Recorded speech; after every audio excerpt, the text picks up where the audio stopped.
kasih untuk setiap berkat dan anugerah Tuhan yang boleh kami rasakan hingga pagi hari ini. Tuhan Yesus, saat ini kami datang ke hadirat-Mu, menyerahkan hidup dan juga apapun yang akan kami lakukan di dalam satu hari ini. Biar Tuhan ikut serta campur tangan dan mendahului setiap rancangan kami dan juga langkah kami.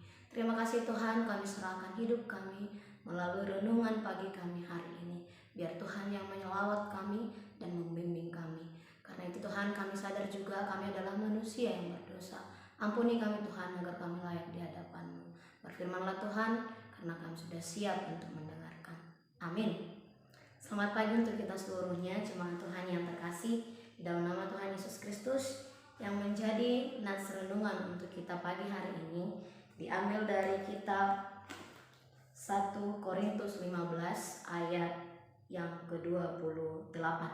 Beginilah dikatakan, tetapi kalau segala sesuatu telah ditaklukkan di bawah Kristus, maka ia sendiri sebagai anak akan menaklukkan dirinya di bawah Dia yang telah menaklukkan segala sesuatu di bawahnya, supaya Allah menjadi semua di dalam semua.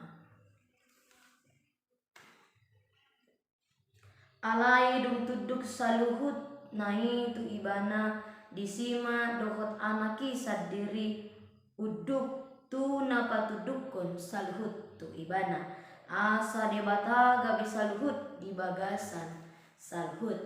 Demikian firman Tuhan. Saudari-saudari yang terkasih di dalam nama Tuhan Yesus Kristus, barangkali ketika seorang ayah memiliki jabatan yang tinggi atau seseorang yang terkenal, kemungkinan anak atau keturunan dari si bapak yang terkenal tersebut bisa memiliki sikap yang sewenang-wenang atau dalam artian kurang menghormati orang tuanya atau bapak tersebut ketika berada di rumahnya.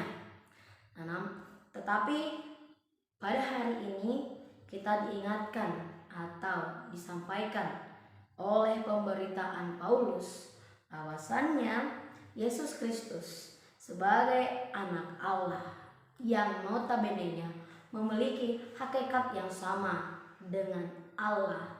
Namun ketika ia berhadapan dengan Bapa yang memberikan kuasa tersebut kepada dia, yang selama ini memerintah di dalam dunia untuk menyampaikan kabar baik, untuk menaklukkan segala sesuatu yang ada di bumi. Nyatanya ketika ia berhadapan dengan Bapa yang memberikan kuasa itu kepadanya, ia juga harus tunduk dan mampu merendahkan dirinya di hadapan Allah.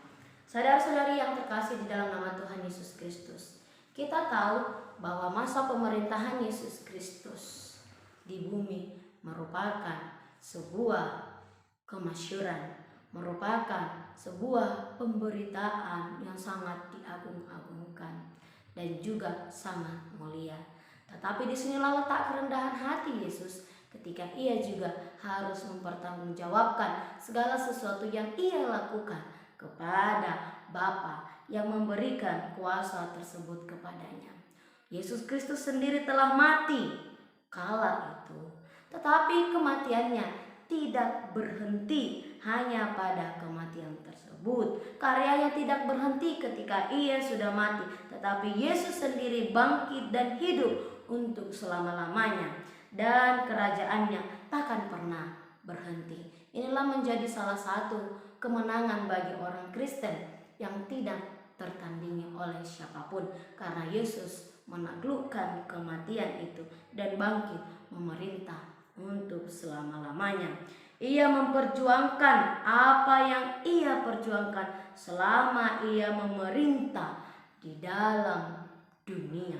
Ia memperjuangkannya kepada atau di hadapan Allah Bapa, dan setiap musuh yang membenci dia juga masuk ke dalam api neraka. Saudari-saudari yang terkasih di dalam nama Tuhan Yesus Kristus, inilah yang menjadi nats kemenangan kepada kita para pengikut Kristus. Yesus menghadap kepada Bapa dan merendahkan dirinya seperti yang saya katakan untuk mempertanggungjawabkan segala sesuatu yang pernah ia lakukan dan juga yang ia perbuat selama ia memerintah di bumi.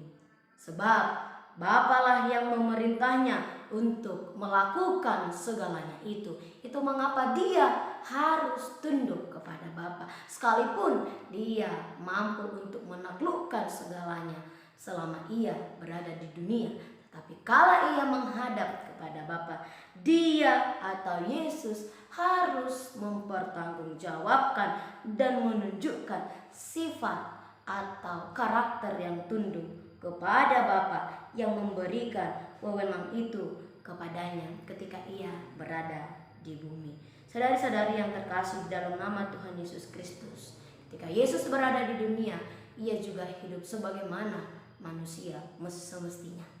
Ia berbaur, ia makan, bahkan Yesus pun pernah marah dan juga bahkan ia mengajar sebagaimana orang-orang mengajar. Saudari-saudari yang terkasih di dalam nama Tuhan Yesus Kristus, lalu apa yang dapat kita petik melalui firman Tuhan di pagi hari ini?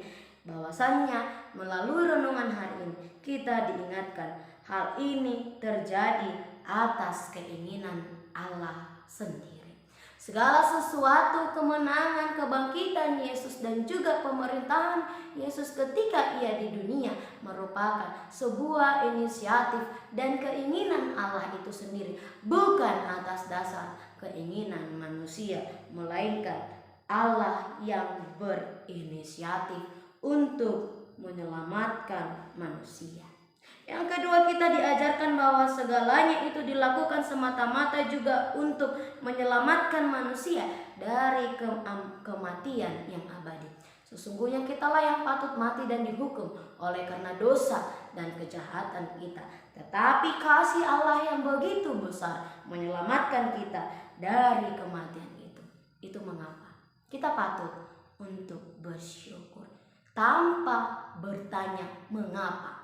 Kita patut bersyukur atas karya penyelamatan yang Allah lakukan di dalam kehidupan kita. Karena kasih-Nya kita selamat.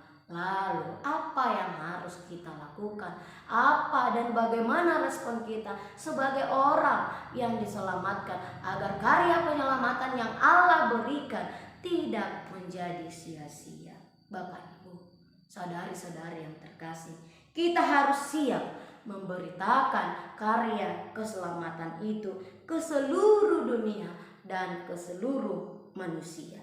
Dan juga kita diminta sebagai orang yang telah diselamatkan agar karya penyelamatan itu tidak sia-sia.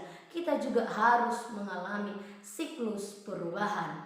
Dalam artian kita harus selalu bertobat setiap hari agar kita tidak lagi jatuh ke dalam dosa, dan kemenangan yang dilakukan oleh Yesus Kristus itu sendiri tidak menjadi sia-sia. Apa yang diperjuangkan Yesus Kristus itu sendiri ketika ia memerintah di dunia tidak menjadi sia-sia di hadapan Bapa.